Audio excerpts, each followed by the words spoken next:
Hey Dance Fam, Miss Dina here, coming to you from our gorgeous studio storage room to talk to you today about the idea that you will be the sixth.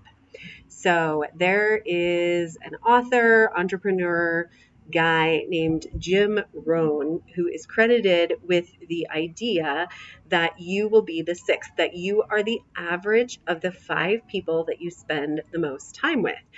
And I heard this a long time ago and I thought it was really interesting and it kind of stuck with me in that, who it's really mostly talking about your friend group, right? Because if you ask who are the people I spend my most time with right now at this current stage of my life, and it's my husband and my two sons, and probably my dog. But when we're talking about like choosing our friend group, our peer group, who you spend the most time with is really how you're going to end up. You're the average of the people that you spend the most time with. And I have found that this is very true in my kids' lives and in my life as well. So the idea is simple. If you hang around five idiots, you will be the sixth.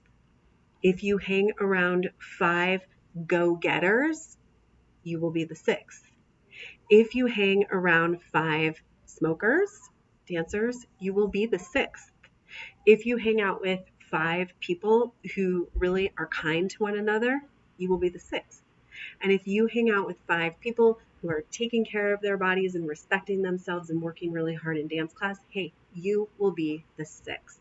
So your parents are always telling you it matters who you hang out with, right? And we know because I'm a mom, and there's that person that maybe your mom thinks is like a toxic relationship for you or brings out the worst in you, and like, oh, I don't want you to go over to that person's house because when you come home, you are not my same child.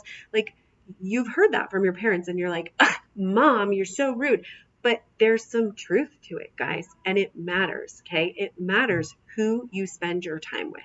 So that's one reason why being at dance and in being a part of the Elevate Dance Center Dance Fam is so important, because you are hanging around great people. And you're hanging around teachers who are going to pull the best out of you, who are going to demand that you're giving your all and that you're becoming your best self. And we love that about our studio culture, and we're so glad that you're here and you're participating in it. But you don't always have your parents or your dance fam to really look out for who you're spending your time with. And that's where you come in as smart, intelligent, brilliant dancers to think for yourselves and look around. If you are hanging out with five people that gossip all the time, you're going to be the sixth. If you are hanging out with five people who are very toxic and just like sucking the life out of each other, you will be the sixth. If you're hanging out with five positive people, you will be the sixth. So make sure you are checking yourself. You have a choice in this. Who you spend the most time with matters, and you will be the sixth. So choose wisely.